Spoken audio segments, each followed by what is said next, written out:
بسم اللہ الرحمن الرحیم۔ السلام علیکم۔ یہ کیسے ممکن ہے کہ پاکستان سے ایک بھرپور ایویشن چینل ہو اور ہم پاکستان ایئر فورس، ان کے غیر معمولی فائٹر پائلٹس اور رسالپور کی عظیم الشان تاریخی ٹریننگ اکیڈمی کے بارے میں بات نہ کریں۔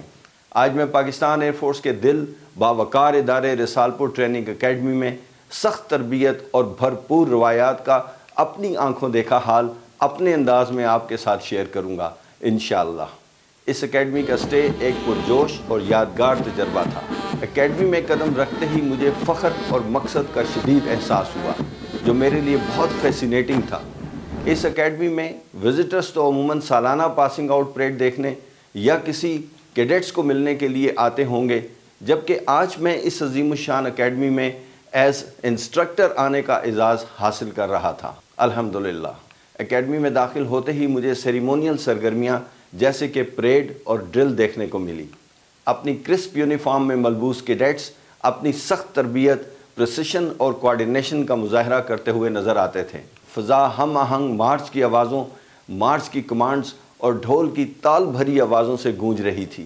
میرے اکیڈمی میں آنے کے چند روز بعد ہی سب سے بڑے ایونٹ سالانہ پاسنگ آؤٹ پریڈ کی تیاری اور خوبصورت ایئر ڈسپلے کی ریہرسل شروع ہو چکی تھی۔ School of air traffic services کے شاندار چیف اور انتہائی قابل احترام انسٹرکٹرز کے ساتھ ملاقات ہوئی۔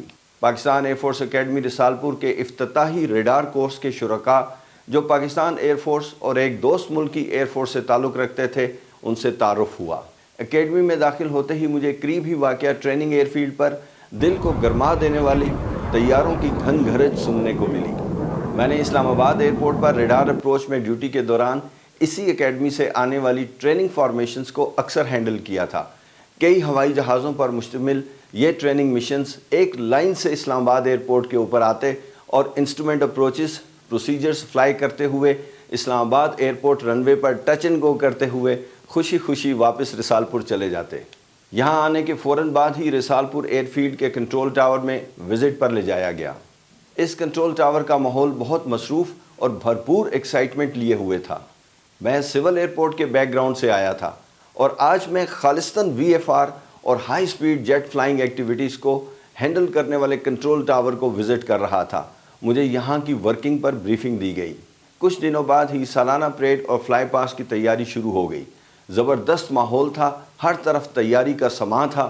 اکیڈمی کا ہر ایک انچ ری پینٹ کیا گیا۔ روزانہ صبح گراؤنڈ پریڈ سے آنے والی آوازیں دل و دماغ میں ہلچل پیدا کرتی تھیں۔ میں نے پریڈ گراؤنڈ کے قریب ہی پلین سپاٹنگ کے لیے ایک بہترین جگہ ڈھونڈ لی تھی اور روزانہ اسکول پہنچنے کے وقت سے پہلے ہی وہاں آ کر اپنی گاڑی سائڈ پر کھڑی کر کے فلائی پاس کے جہازوں اور ایروبیٹکس والی فارمیشنز کا انتظار کرتا تھا اور پھر انہیں دیکھتا تھا۔ پہلے کئی روز تو یہ ہوائی جہاز اپنی فارمیشن فلائنگ اور ٹائمنگ کی پریکٹس کرتے رہے اور پھر آخری چند دنوں میں فضا میں خوبصورت رنگ بکھیرنے کا شاندار مظاہرہ کیا۔ یہ پاکستان میڈ K-8 جیٹ ہوائی جہاز تھے جو اس اکیڈمی میں فائٹر پائلٹس کی جیٹ فلائنگ میں مرکزی حیثیت رکھتے تھے۔ ان جیٹ ہوائی جہازوں نے T-37 جیٹ ٹرینر ہوائی جہازوں کی جگہ لی تھی جو کئی دہائیوں تک استعمال ہوتے رہے تھے۔ کئی سو کی تعداد میں GDP کورس جوائن کرنے والے کیڈٹس میں سے 30 یا 40 ہی فیلڈ میں فائٹر ہوائی جہازوں پر پہنچتے ہیں۔ واہ کیا پروڈکٹ تیار ہوئی ہے، سوچ اور ایکشن میں برق رفتار پالشڈ فائٹر پائلٹس۔ میں اکیڈمی کے تاریخی میس کا ڈائن ان ممبر تھا۔ یہاں پر ایک ٹریڈیشن ہے کہ جب آپ میس میں آئیں تو کسی بھی ٹیبل پر اگر خالی جگہ ہے تو پہلے اسے فل کریں گے۔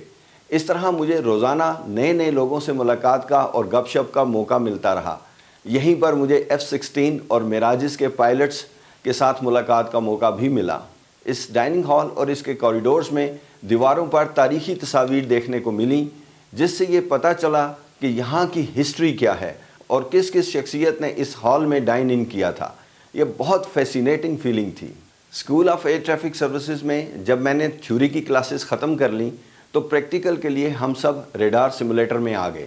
یہ ایک زبردست مکمل سسٹم تھا جو ریڈار اور کنٹرول ٹاور سیمولیٹرز پر مشتمل تھا۔ ٹاور سیمولیٹر میں کھڑے ہو کر آپ کو یہی احساس ہوتا تھا کہ آپ کسی ایئر فیلڈ پر کھڑے کنٹرول ٹاور کے شیشوں سے باہر دیکھ رہے ہیں۔ آپ کسی بھی ایئر فیلڈ کا ویو دیکھ سکتے تھے اور ٹاور کنٹرولر کو اس پر تربیت دے سکتے تھے۔ حتیٰ کہ آپ یہاں پر لنڈن ہیتھرو کی ایئر فیلڈ کا لے آؤٹ بھی ٹریننگ کے لیے استعمال کر سکتے تھے۔ آپ اس سیمولیٹر میں بادل، بارش، گرج چمک اور دھند کا ماحول بھی پیدا کر سکتے ہیں جو بہت ریئل لگتا ہے۔ یہ ٹاور سیمولیٹر اپروچ ریڈار کے ساتھ لنکڈ تھا۔ جو ہوائی جہاز یہاں اڑتے ہوئے دکھائی دیتے تھے وہی اپروچ ریڈار کے پاس جاتے تھے۔ اس اکیڈمی میں بہت سے ممالک سے بہت ہائی لیول ڈیلیگیشنز آتے تھے جو اپنی ایئر فورس کے لیے ٹریننگ میں دلچسپی رکھتے تھے۔ انہیں سب سے پہلے یہی ٹاور سیمولیٹر دکھایا جاتا تھا اور بس یہیں وہ اتنا امپریس ہوتے کہ ڈیل ڈن کر لی جاتی تھی۔ مجھے بھی اپروچ ریڈار سیمولیٹر کی بنیادی تربیت دی گئی تاکہ میں اسٹوڈنٹس کو پریکٹیکل کروا سکوں۔ یہ میری دلچسپی اور پاکستان ایئر فورس کے انسٹرکٹرز کا تعاون تھا کہ میں نے جلد ہی اس سیمولیٹر پر اچھی خاصی پریکٹس کر لی۔ ایک روز اکیڈمی میں ایک ہائی لیول فورن وزٹ آئی تھی اور انہوں نے ٹاور سیمولیٹر کا ڈیمو دیکھنا تھا۔ اس روز اسکول میں بہت تیاریاں کی گئی تھیں۔ میں اپنے اسٹوڈنٹس کے ساتھ ریڈار سیمولیٹر میں تھا اور ایکسرسائزز کر رہے تھے۔ میں نے ایکسرسائز کے دوران دیکھا کہ ریڈار سکوپ پر جو جہاز میں نے ایکسرسائز کے لیے کریٹ کیے تھے اس کی بجائے کچھ دوسرے ہوائی جہاز نظر آنے شروع ہو گئے۔ چند منٹ انتظار کرنے کے بعد میں نے ایکسرسائز ری سیٹ کر کے اپنی والی ایکسرسائز دوبارہ لوڈ کر دی اور چلا دی۔ تھوڑی دیر بعد پہلی ہی سچویشن ریپیٹ ہوئی اور دوسرے ہوائی جہاز نظر آنے لگ گئے۔ میں نے پھر ری سیٹ کر دیا۔ ابھی چند ہی منٹ گزرے ہوں گے کہ ایک انسٹرکٹر جو ٹاور سیمولیٹر میں تھے بھاگتے ہوئے ہمارے سیمولیٹر میں داخل ہوئے اور مجھ سے پوچھنے لگے کہ کیا آپ نے ایکسرسائز ری سیٹ تو نہیں کی؟ میں نے انہیں بتایا کہ جی ہاں، کیونکہ ہماری ایکسرسائز کئی مرتبہ سٹاپ ہوئی تھی اور دوسرے ہوائی جہاز اپیئر ہو رہے تھے۔ اس پر وہ کہنے لگے، سر نیچے ٹاور سیمولیٹر میں ہم ڈیمو دے رہے ہیں اور یہ ہوائی جہاز ٹاور سیمولیٹر کے ہیں۔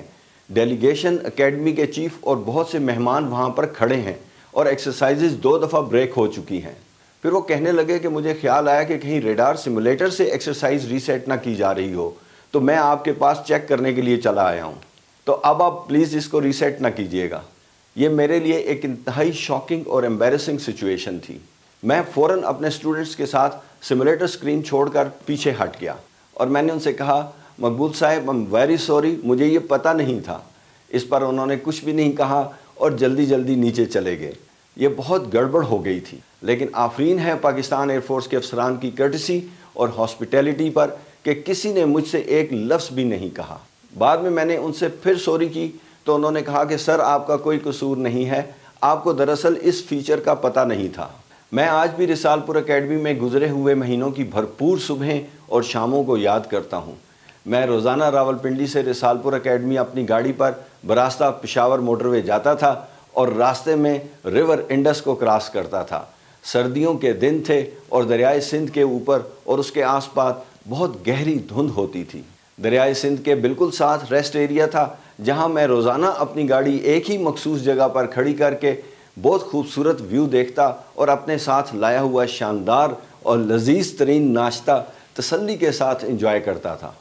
اور اگر آپ میری ویڈیوز دیکھتے ہیں تو آپ کو مجھے یہ بتانے کی ضرورت نہیں ہے کہ یہ لذیذ ترین ناشتہ کیا ہوتا ہوگا۔ آملیٹ پراٹھا اور گرما گرم کڑک دودھ پتی۔